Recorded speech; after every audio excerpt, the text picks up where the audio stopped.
So I believe we can start. So good morning to all. Thank you for joining this event. It's the final event of the Palantir Project. After 36 months of hard work, we ended last August. And in this event, we are trying to highlight some of the most important achievements of the project. Here is the agenda. So we have in the beginning a general section about the presentation of the project and the main achievements, and then we will dive into the three pilots that were implemented during the project. So I don't want to lose any more time, so I will stop sharing my screen and I will pass the floor to Antonis that will do the first presentation. Okay, thank you. Just a minute to stop sharing. Okay.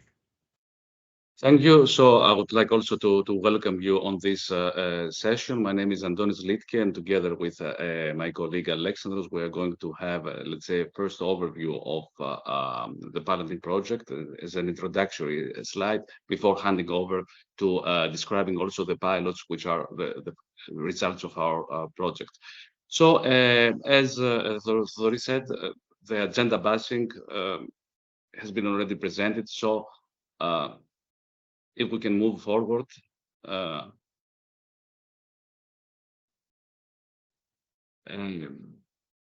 George Athanasiou, our project coordinator, unfortunately could not join us today. So I'm going to give an overview of the Palantir key facts and figures. So as you all know, it's a European R&D project funded as innovation action. So mainly focusing its innovation in integrating activities between different components and technical assets we have already developed. It's co-funded under the Horizon 2020 Secure Societies program with 17 partners, an overall budget of 5.3 million euros, and the duration that started back in September 2020 and finishing last August. So it's also the opportunity we have this final event providing these fruitful results. The consortium, as already said, comprises 17 partners and with a good distribution across Europe, as you can see here. And when we can see also the basic motivation behind it so that we have a good and clear starting point, it's the fact that SMEs are being viewed as a softer target, mainly by cybersecurity criminals, but also as a step going forward to the different major players. We see that last years there is a big increase not only on the overall number of the SMEs that are being affected by cybersecurity threats and incidents, but also the fact that these incidents are also have a bigger impact as far as it concerns the financial damage that is being made in the SMEs, which are also the backbone in different economies in Europe. So having this as a motivation, there is a clear view on the objectives of Palantir that are mainly focused on the SMEs target. So actually, this was a starting point to provide SMEs and also micro enterprises with a practical framework to assess and manage all these cybersecurity risks and also define cybersecurity needs, and at the same time to provide an affordable managed security service in multiple delivery models. Why in multiple delivery mode? Because exactly this is also a part of flexibility for the particular project. Moreover, also to have a novel and hybrid incident detection mechanism with live threat intelligence sharing, which is also something we consider as an innovation point that has been delivered by our projects, also how to share these threats, because SMEs need to have a very direct and easy access to these new threats that emerge constantly.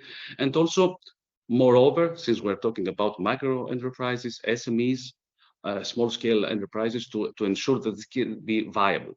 So all these aggregates a value chain of stakeholders from developers, communication service providers, security as a service clients, and also GDPR data subjects. And these stakeholders that we have included in the project, and we are referring to them, they can also form a very valuable chain of increased value for the overall security as a service, which is further enabled by the Palantir framework. Moving forward, just to give an overview before handing over also to my colleague Alexandros, in the center, I mean, the Palantir concept has in its center the security as a service. Security as a service which can be based on different technology pillars. One is, of course, the trust attestation mechanisms, the threat intelligence, which not only is being collected, but also, as said, shared among the different stakeholders in this value chain. The security orchestrator, which aims to find the different remediation mechanisms to mitigate, to provide resilience in this cybersecurity incident, and of course, a risk-based analysis which can be further enhanced and can provide a further insight on, as a starting point, on the different risks that, in particular, the diverse nature of SMEs might face. And all this to be shared and used through, as said, an easy-to-manage portal, so that we increase not only the usability, but also the manageability of all these different services that are being orchestrated. And my colleague Alexandros now is going to show a more detailed view on the architectural aspects and how all this is being combined into the big framework of Palantir. So thank you, Antonis, for showcasing the initial Palantir concept and everything. So hello everyone. Now we want to dig a little deeper to understand how we're able to orchestrate all these things and achieve these goals as far as the development is concerned. And the best way to do it is, of course, to understand a little bit the architecture of Palantir.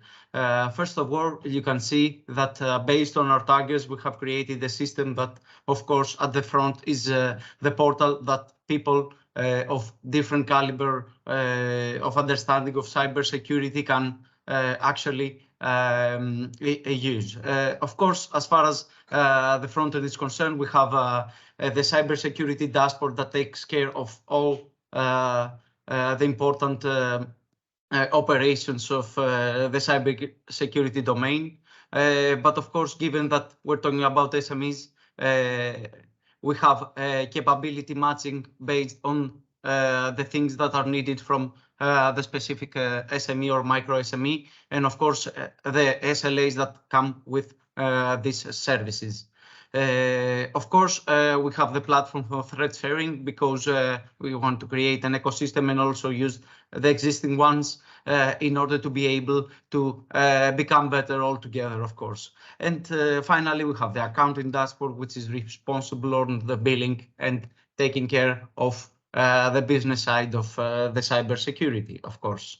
So moving down to the actual, let's say, cybersecurity capabilities that we bring to the table, we're talking about the threat intelligence part, which is responsible to create an intrusion detection system that is AI/ML based in order to be able to also understand more complex attacks rather than the signature ones. Apart from that, of course, the signature-based capabilities and generally the already established software is very important to us. So the security capabilities orchestrator is able to orchestrate different type of security software that can be deployed to the actual user or to a different type of format that we have. Moving forward, it's very important to us to understand cybersecurity holistically. So basically, Palantir also takes care a provisional step, which is the trust, attestation, and recovery part. So basically, we don't only secure and see if there are new threats. We're trying to attest our own software and hardware in order to be able to be secure in every conceivable way. And of course, taking under consideration the needs of the SME, we need to understand what are the risks that every SME might have based on the system that they populate. So basically, the risk analysis framework is very important in order to create a more tailored result for the actual users. So seeing the general architecture and going to the main outcomes of the Palantir, we can see here the process pipelines in order to be able to have a threat intelligence, but also share it and be able to communicate this information securely. So just to encapsulate the main developments is the cybersecurity services and their virtual life cycle for the detection, of course, reinforced with the assessment framework for, of course, the risk reduction based on the vulnerabilities of every system. We created the development, the threat sharing mechanism using, of course, widely used standards, because when we share something, we need to know exactly what we're talking about, and the standards is the only way to do it. And of course, we implemented a variety of incident response mechanisms in order to not only detect something, but be able to mitigate it actually.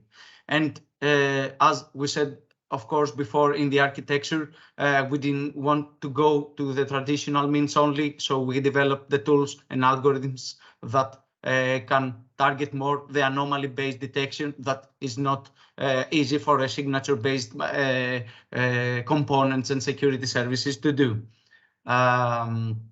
So taking that under consideration, we understand the main things that we developed as far as the security is concerned. But as Adonis said before, we're not only talking about creating a complete system, but creating different flavors of this system in order to encapsulate the needs of the different stakeholders, which vary on bigger SMEs, smaller SMEs to the micro SMEs. So basically, in order to tackle that, we have three types of deployment modes.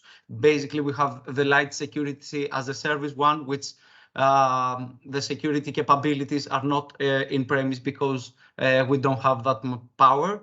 So we have the lightweight CCaaS. Of course, we have the in-premise CCaaS in order to have the full solution there and be able to have governance of everything. And for scalable services, of course, we have the cloud-based CCaaS also in order to be able to create multiple deployments of the security capabilities based on the cloud schema that were used.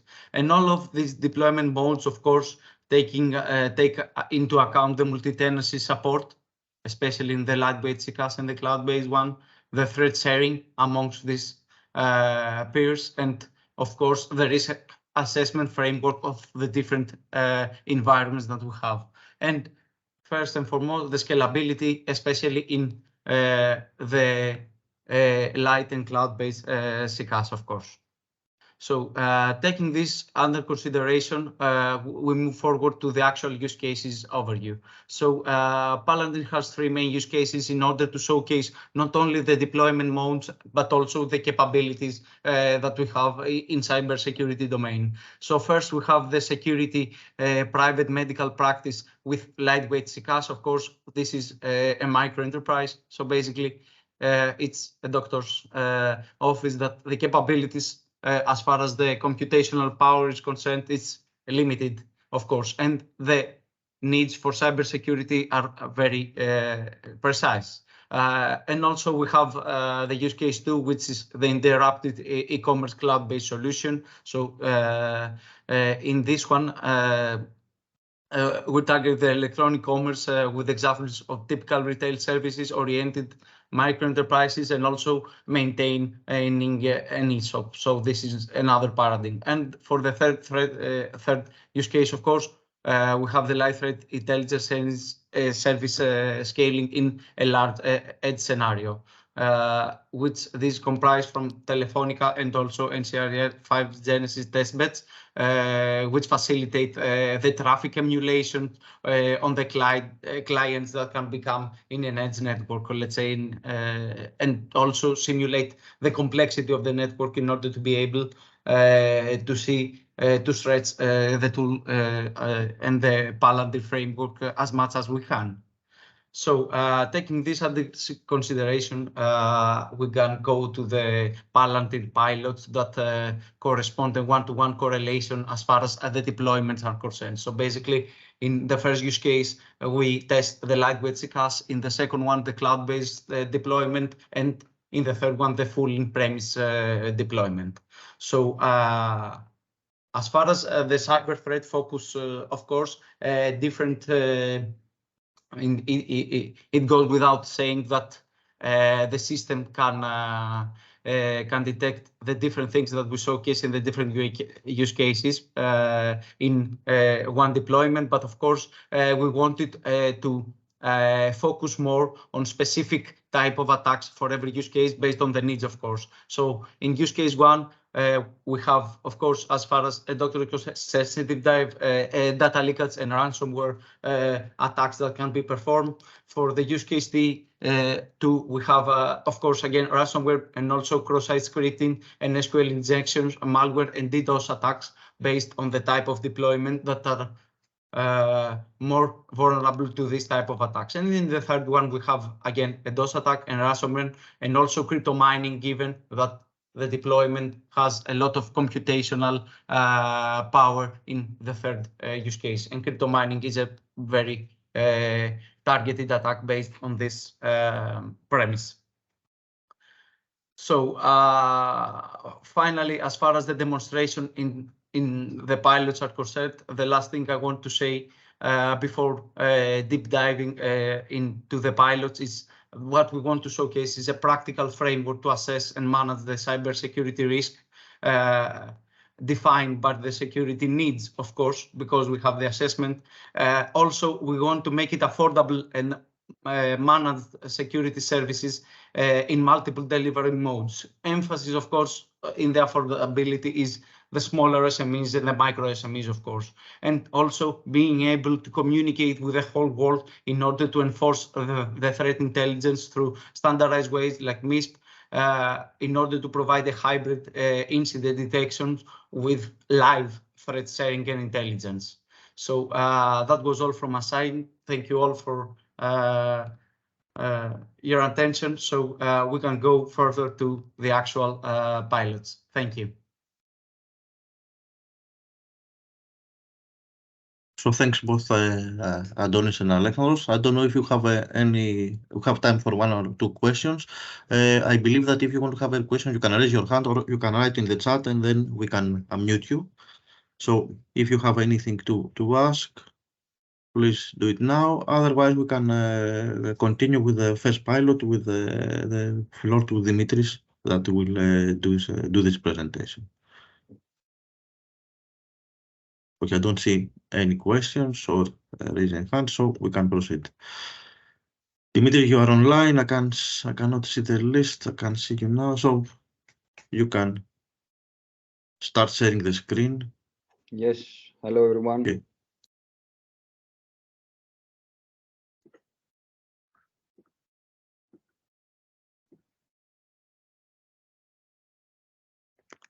Okay.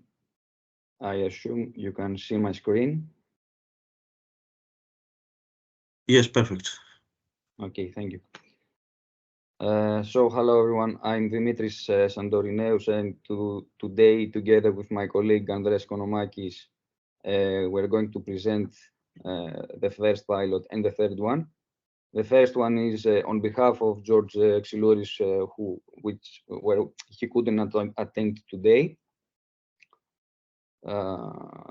So the first pilot of Palantir is to present a comprehensive cybersecurity framework designed to safeguard the health environment.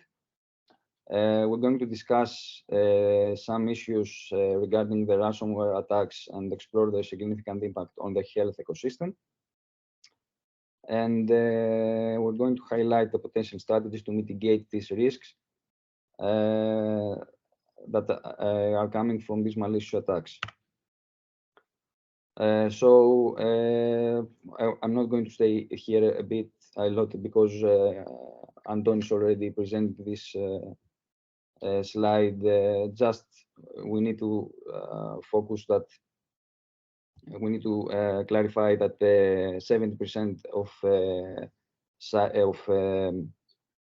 these cyber attacks are targeting these small medium enterprises, and $7.5 million is the cost of these data breaches in 2018. So the Palantir concept offers to the customer the portal where the customer can see information like billing, services that need to be deployed. First of all, the interaction begins with a risk-based analysis where after completing a series of questions, it's a questionnaire actually. So after completing these questionnaires and based on his selections, some services are suggested to be deployed for his enterprise. And then continues, these services are deployed. In case of attacks, threat intelligence are shared between organizations of different clients. So now, before continuing, we should discuss a little bit what is the ransomware attack. So the ransomware attacks involve malicious actors that gains unauthorized access to computer systems, and after this access, the attacker can encrypt sensitive data and ask for a ransom before giving back the sensitive data that he encrypted. These attacks have increasingly targeted healthcare organizations due to the fact that the patient data are of high value, and the criticality of these health systems and these potential financial incentives is the topic of the ransomware attack.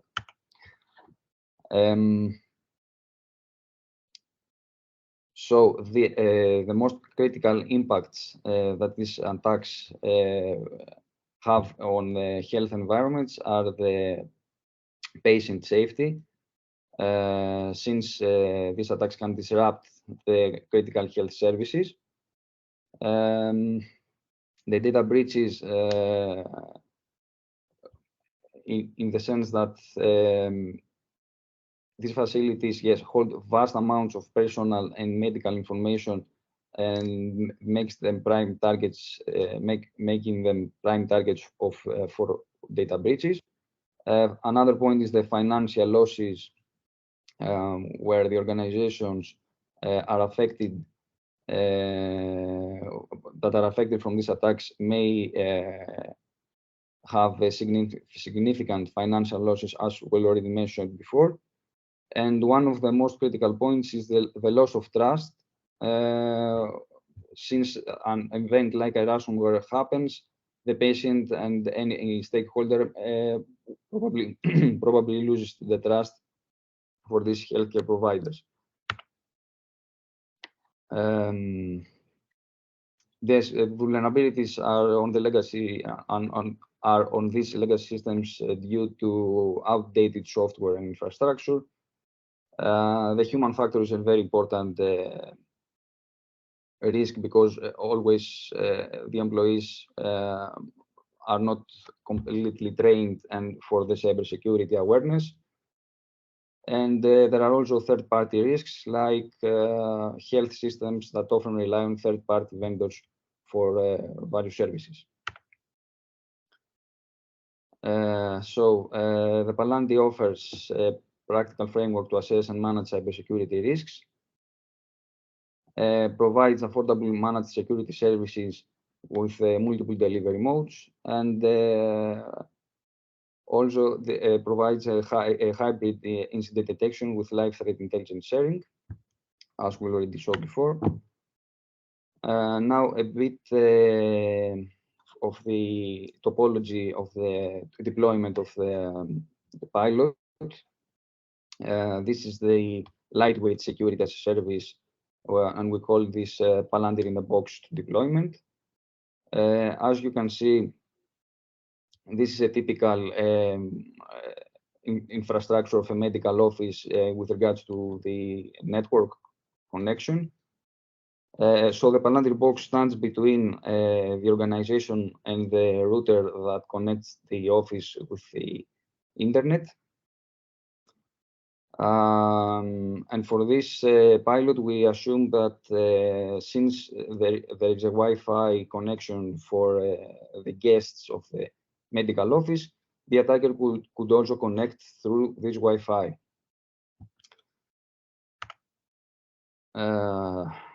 So the outline for this pilot is to introduce the ransomware attack without the usage of the Palantir platform. The attack targets the OpenMRS server that is located in the medical office and consists of the patient's sensitive and private data. The attack manages to gain access and decrypt the database by making makes the OpenMRS operation impossible.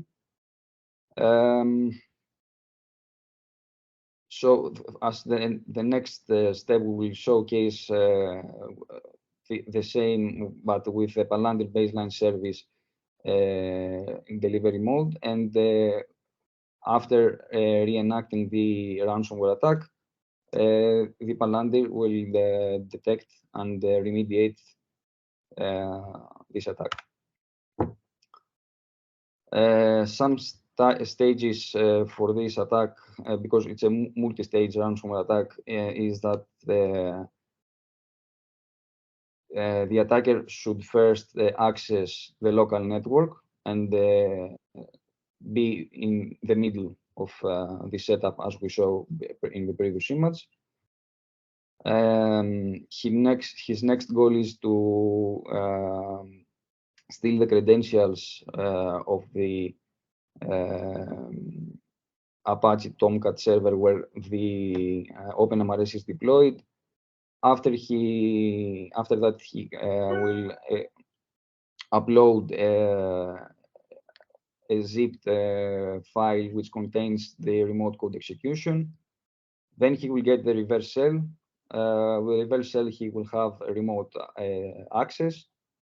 And he needs one more step in order to be able to perform the encryption. So he needs to escalate the privileges which will also demonstrate it by using a CVE. So he will access the database and encrypt the database. Now we will see the first part of the demonstration, which is without the Palantir.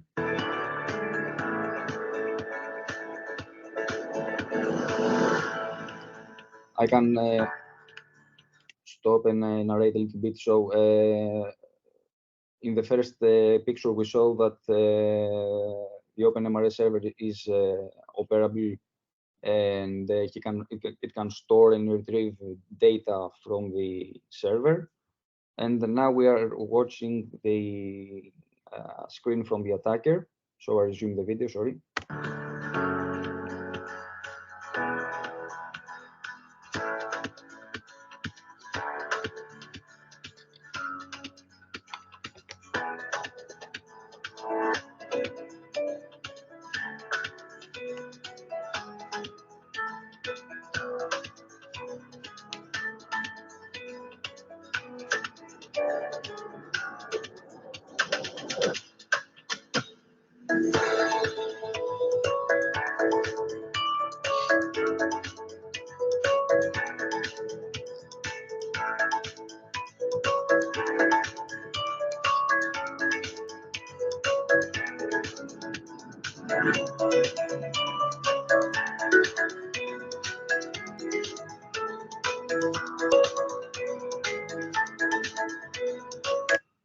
And here we can see the part of the sensitive data that are exposed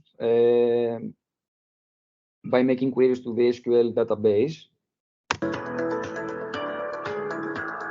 And now it's the part that the Palantir is involved in the topology.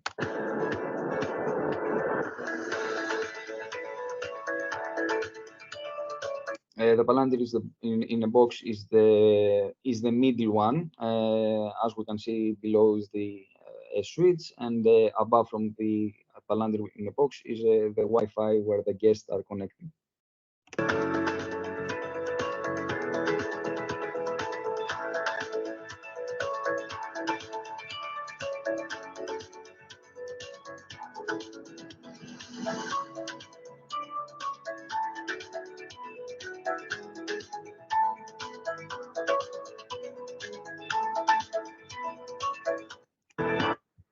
So, sorry. Next slide now. Okay. So here are some photos from the pilot. It's the medical practitioner George Xilouris, me, and Andreas. Now, for the sake of saving some time, the video was a bit shortened. However, there is a full version of the video available.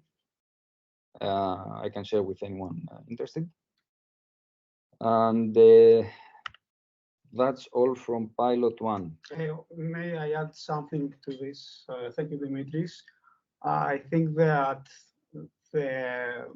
what had the most impact in this pilot was that the practitioner and also some other doctors that attended this event were not aware of how vulnerable their assets are, because we showcased them that even we are not hackers, okay?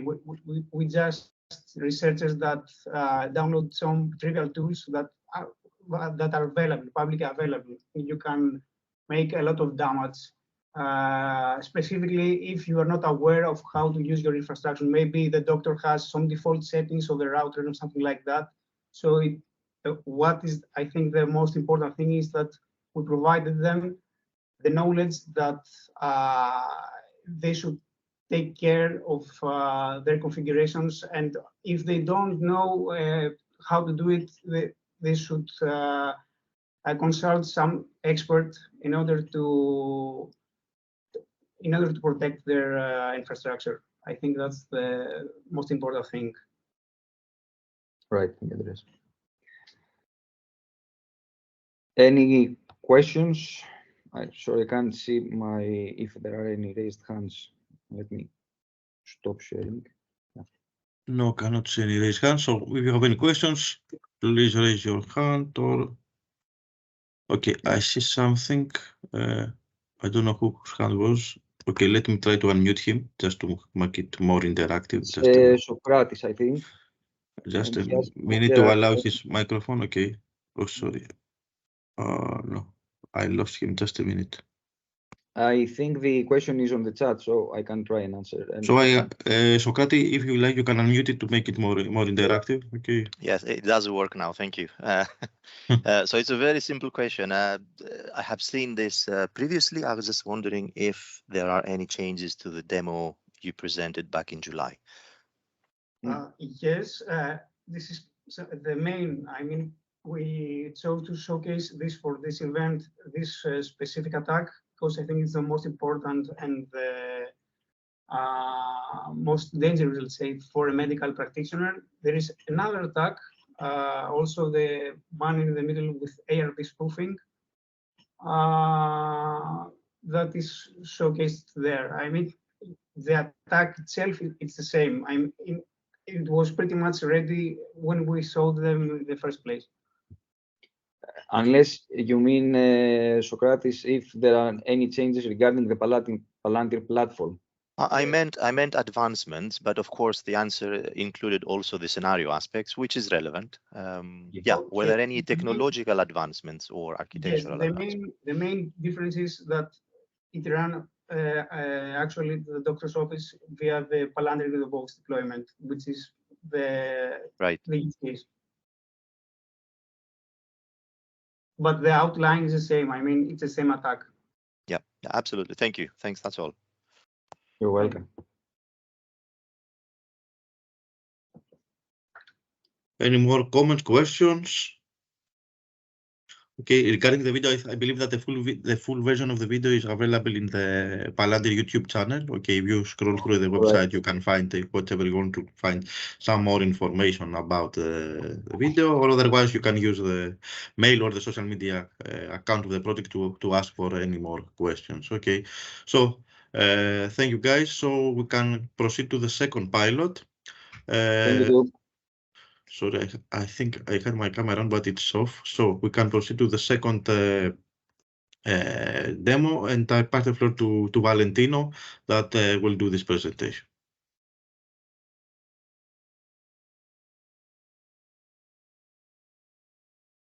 Thank you, Theodoros. Can you hear me? We can hear you and we can see your screen, so you can proceed. Great. So I'll present you the pilot tool, the uninterrupted electronic commerce with Cloud Secos, where Palantir offers the holistic cybersecurity solution for the e-commerce microenterprise. So what does the Palantir offer to SMEs and microenterprises? The answer we can find in the main components of the Palantir. The risk assessment framework, which enables to identify the threats and optimize the security services, and then present them over the portal to the operators to make the decisions. And then we have the trust and attestation framework that offer cost-efficient personalized security solutions as a services. A very important component is the security orchestrator that provides the ability to instantiate, configure, and to make management of these services. Then we have the AI-driven detection that's provided by threat intelligence, and that also provides ability to automatically respond to the threats.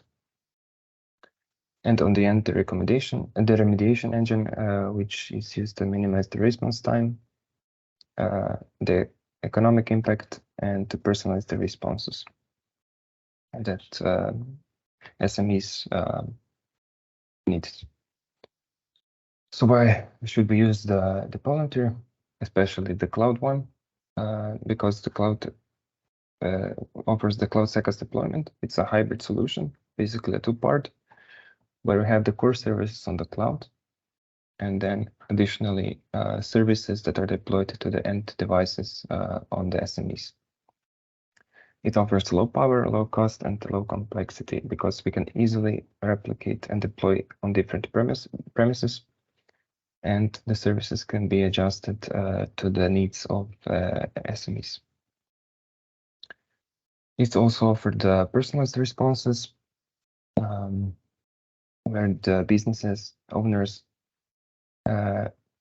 can decide which remediations to take based on their specificities of their businesses. And now if we go to the pilot 2 setup, this is basically the structure. We have the office, the SME is divided into parts, the office and the cloud space, and it's connected to the cloud deployed Palantir solution. And it's connected with the clients. Clients are basically contacting the server on the Palantir cloud. Here, the aim is to protect this retail-oriented SME against the attacks like malware, phishing, ransomware, DDoS attacks, SQL injections, and cross-site scripting. So now we have a few demos that we've prepared that are already demonstrated. The first one is detection and remediation of a lockbit ransomware. Here we have the scenario that attacker tries to encrypt the victim device resources and then request the victim to make the financial payment to do the decryption of the data. This logbit attacks mainly targets the businesses and government agencies, not as much as the consumers. The logbit is very easy to be executed because it's basically a two-click deployment. Is basically a two-click, and this is easy for the people that are with low technical skills. So here the Palantir SECAs will track the victim and device logs and try to detect from the logs to detect and mitigate the infected and compromised entity. So this is the scenario. We have the victim that downloaded the file from the public server. He doesn't know that the logbit is included there. Then he executes it, and here is the Palantir where it comes to action. So first, after the execution, we are observing the device activity. That's using the logs that are collected by Wazoo agent. Then the threat labeling, the TCAM, the threat classification and alarm management, will do the threat labeling. Send the collected logs to the recommendation and mediation, which reports the incident to the incident response, which will call the action for the remediation. In this case, it will be the shutdown of the machine as a security capability. And on the end, it will inform the portal about the detected threat and the remediation actions that were taken. This is the setup of this demo.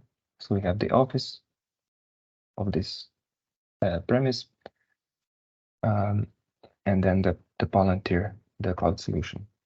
It's connected over the VPN. We have the Wazoo client on one of the laptops of the victim, which executes the executable file that runs the ransomware.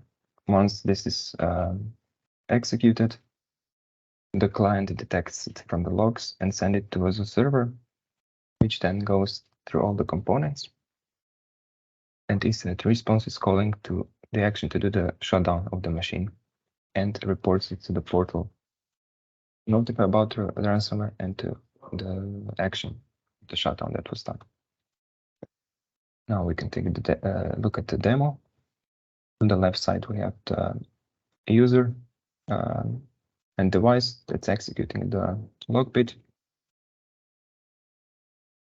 And Wazoo detects the strange activity from the logs and sends it to the Wazoo server in the Palantir cloud.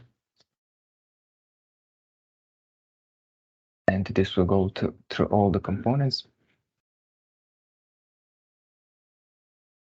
And incident response will then send the message to the portal notification about the detected threat and the remediation that was done. As I said, in this case, it will be the shutdown of the machine, as which you will see shortly. Appeared, and also machine will shut down. On the right side, it's the portal where we can see the information about the threat and the actions that were taken.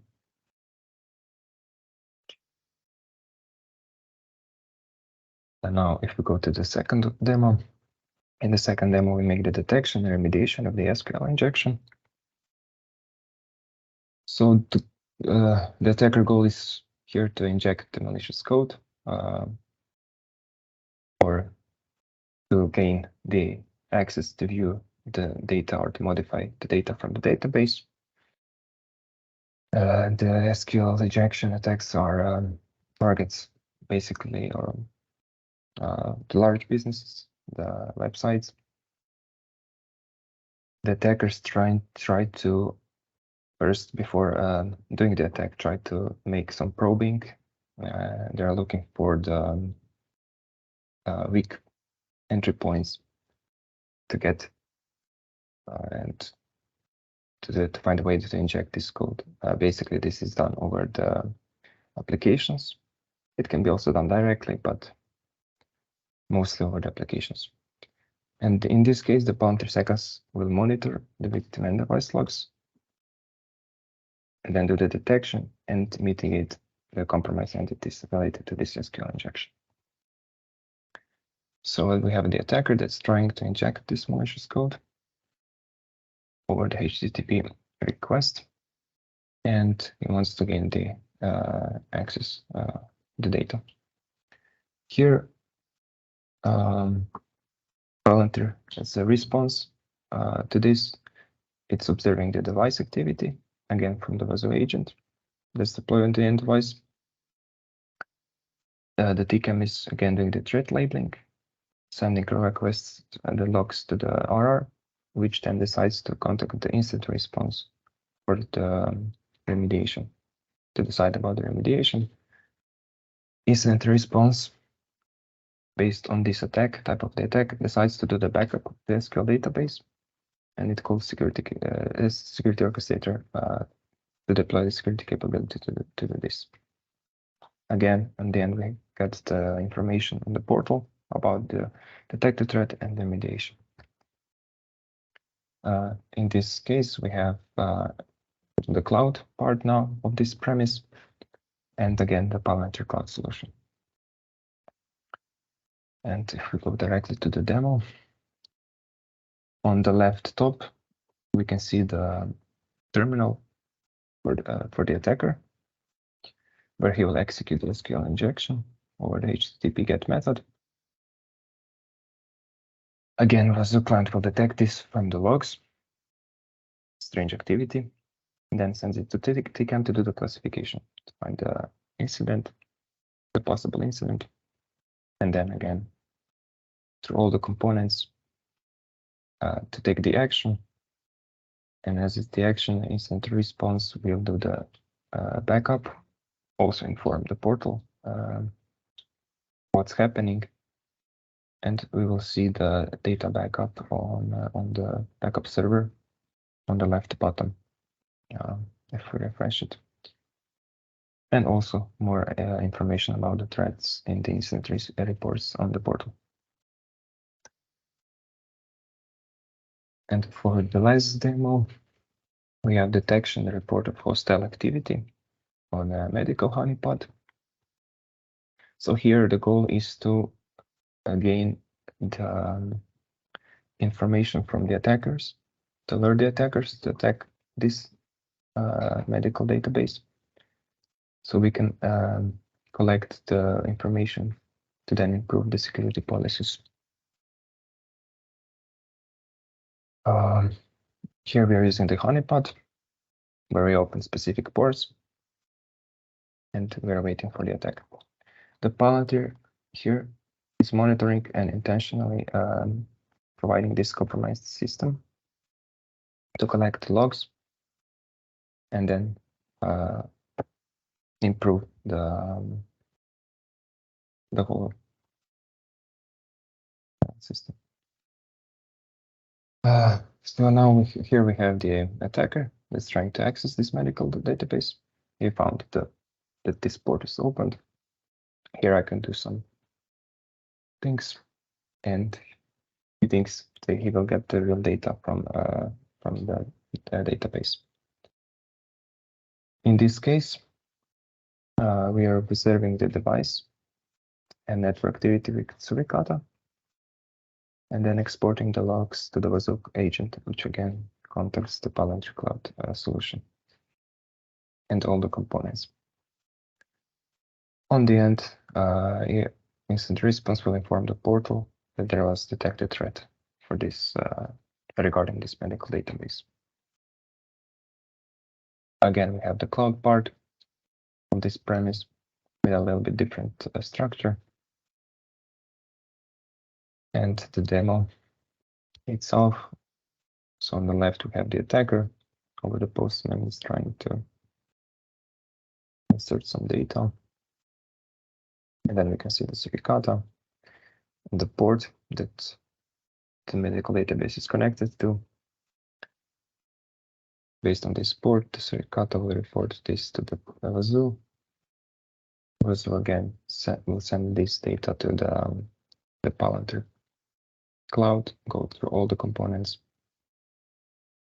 and then do the notification for this activity on the portal.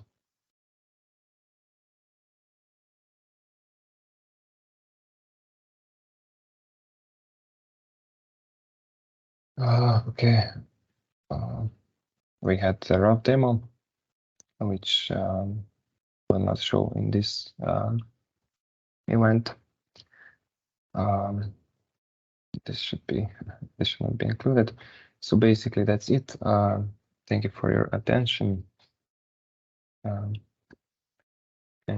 I'm open for any questions if you have it. Thank you.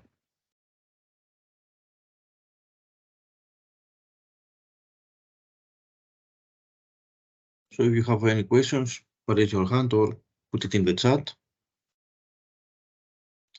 Let's leave a couple of minutes for people to think about any questions.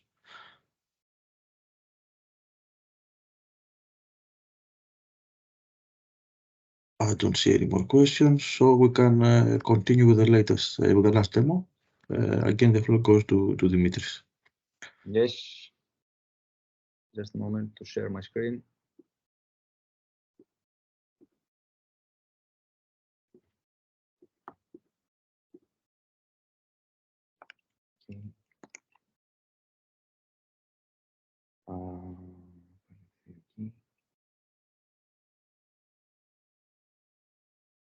Okay. Okay. Yes. Okay, I will take over from here. We are going to present you a quick overview of the pilot 3.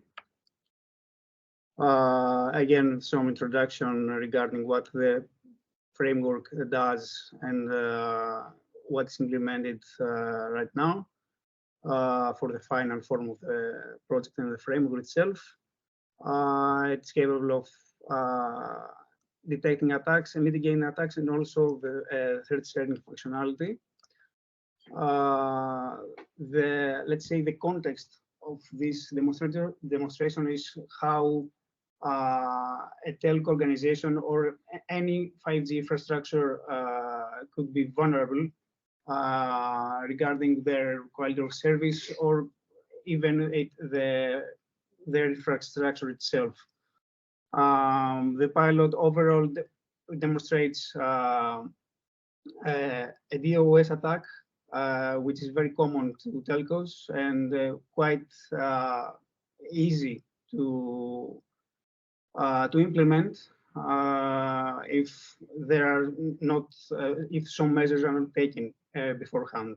So what we will see, the outline is that we detect the attack, the real-time alerting, respond to the attack automatically or manually. For this case, is manually because we hand over to the telco operator or administrator to handle the attack. We just alert him that there is something wrong, not wrong, there is a specific attack happening right now to your infrastructure. And also provide for the attestation infrastructure for running applications. A quick overview again for what the denial of service is and what damage can do. It can affect definitely the system resources because it floods the network card with a sequence of packets that are very RAM and CPU consuming. So not only the connection is very bad or low, let's say, but it could harm also the health of the machine itself. So imagine that you have a 5G infrastructure, and some services running distributed to your actual physical machines, and a damage happens to one of them. The cost would be unbearable. Also, another effects for the end user, increased latency for the users, so they will complain about the quality of service of what they are paying for. Also, it's again for the downlink and the uplink, it's so in the same aspect of the quality of service. And also for our demonstration purposes, we have one attacker. This could be escalated with multiple attackers. So the malicious UE. The UE is the user equipment, is a device that is connected to the 5G infrastructure and has connection. So we imagine what we could do the same with multiple devices, and the impact would be even higher. What we will demonstrate is how easy it is to perform this attack to a 5G infrastructure. I mean, the attacker is just connected as a user, as a legitimate user to the infrastructure, and performs a simple command to disrupt the normal operation of the infrastructure. Here is the outline, the high-level schema. It's the legitimate users. They're connected, also the attacker. Who has a tethered 5G phone with his laptop. If their phone was rooted, he could directly perform attacks. But I think most Android or iOS versions and devices do not allow the installation of such softwares, but there are workarounds. Then the 5G system is directly connected, registered to the Palantir platform that takes care of the monitoring and also the alerting through the dashboard. Again, is pretty much the same thing that we talked before. The attacker uses a 5G-enabled phone to connect as any other user, tethering to the attacker's PC. The attacker performs to the 5G system gateway. It's responsible to distribute the packets of the users. And legitimate users experience the effect of a SYN flag attack, as we will show in our demonstration.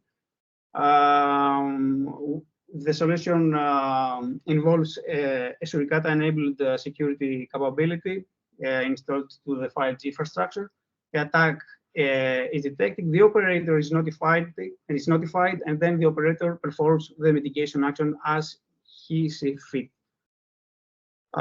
This is the video that shows what happens if you attack a 5G infrastructure with a single cell.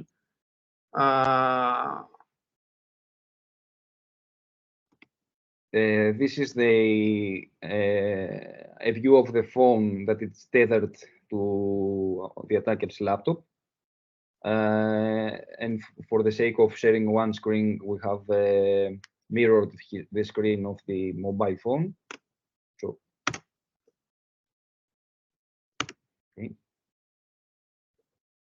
okay, this is the actual uplink and downlink, the quality of the connection. And this is the normal traffic without any attack being performed at the moment. So we can see the numbers are high of the network traffic. Here is the attacker's laptop when he performs a simple command that's very well known for causing troubles. Now he executes the attack. Now we see the effects of here. You can see some zero values. This is that some packets are lost and the connection is disrupted. He's actually taking the whole network resources, yes.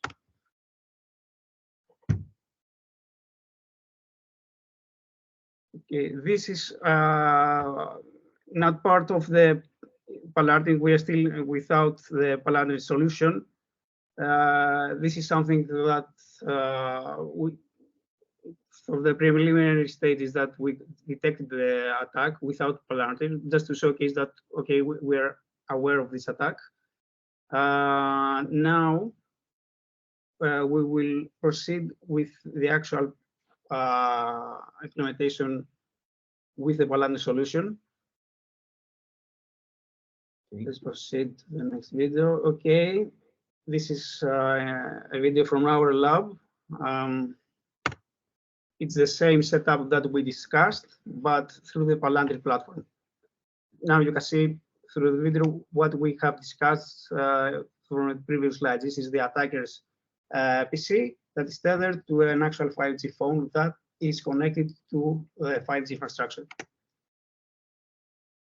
He performs the attack, and then this is communicated to the operator's dashboard through the Palantir dashboard, and then the operator, please.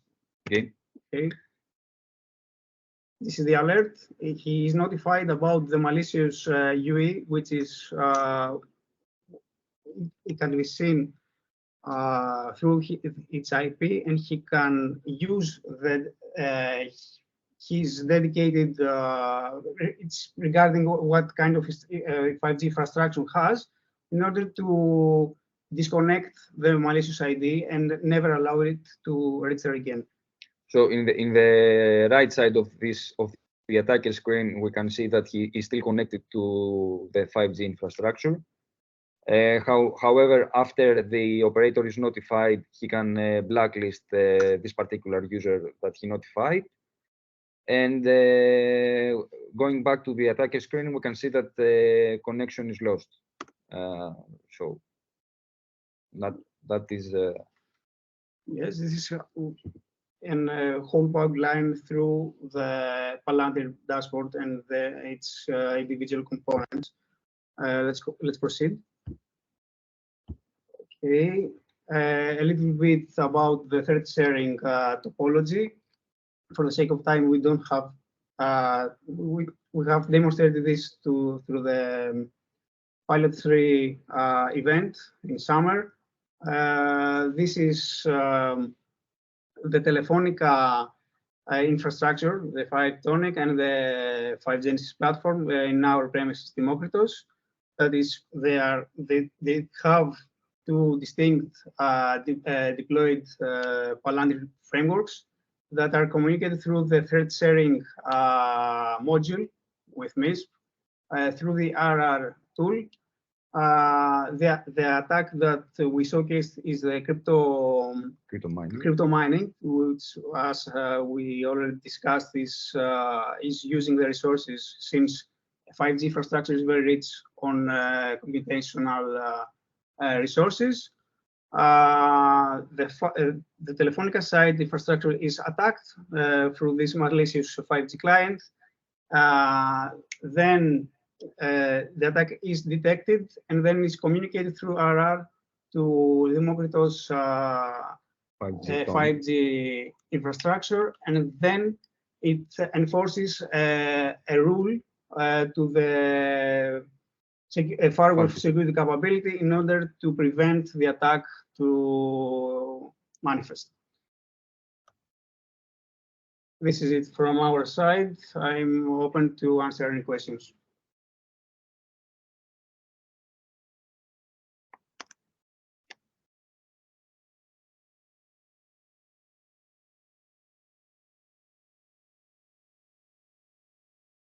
Theodoros, I think you're muted. Yes, if you have any comments, questions, sorry. I see a raised hand. I see a raised hand from Socrates. I think you can unmute yourself, Socrates, and ask the question. Okay, I'm sorry, I cannot see my hand being raised, so I don't have feedback. So I have a small technical one. I'll put it in the chat as well. I was going to ask, is there anything in this pilot that is 5G specific? You mentioned it a few times for the infrastructure, but is the pilot actually making use of any information to reach a decision or any other aspect that is specific to the 5G infrastructure, or is it generic, could be used anywhere? I mean, the 5G itself is a network. I mean, if you, the main difference from an actual network is the radio aspect. And the available resources with regard to how much traffic can pass to a 5G channel, and yes, it differs. I mean, the same attack from a specific point in a network would not have the same effect as in a 5G infrastructure. Yes, and then also it has a direct impact to the end users. Okay, so it sounds more of a scenario specific than technology, right? Specific, am I right? Yes. Yeah, that's the impression I'm getting. But anyway, we'll have the chance to discuss this next week. Just a curiosity if that is more generic than presented, because if it is, then you may want to say so. But I understand the point on the scenario. Yeah, thank you. Okay. And I see Konstantinos Albertos. Constantino, you can unmute yourself and ask the question if you like.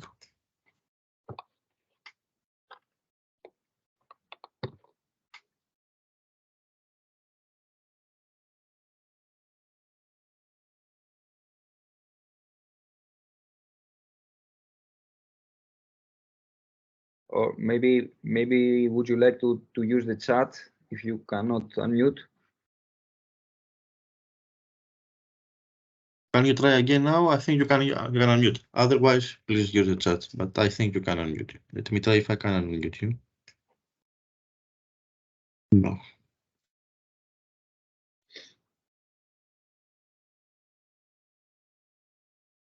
Okay, he says that he will use the chat.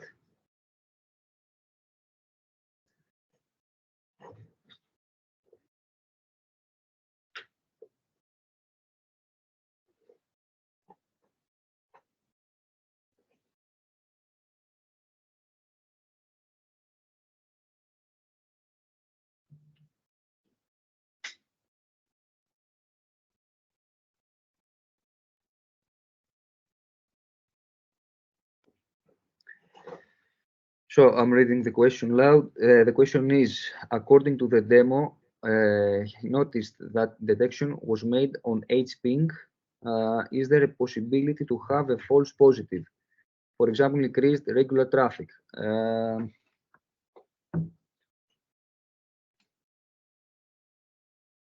Idras, I think the detection is made specifically on the H-ping traffic that is generated in that particular moment. Yes, also it's the sequence that H-ping uses to send the packets.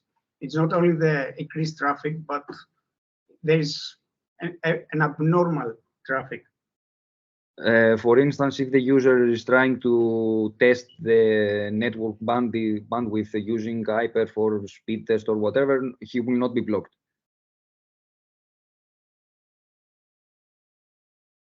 If that answers your question. Okay, thank you too.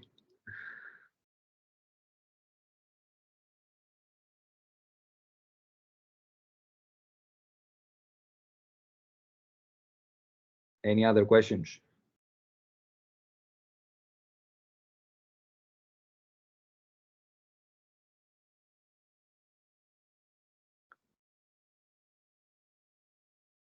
Theodoros, I think. Sorry, yes. Thanks again. Thank you for all participating. I don't see any more questions or comments, so I believe we can close this event. Thank you all for participating in this event. Thanks to the presenters and for all the people of Palantir. We'll see each other next week at the review meeting. So enjoy the rest of your day and have a nice weekend. Thank you all. Thank you very much. See you next week. Bye-bye. Bye. Bye.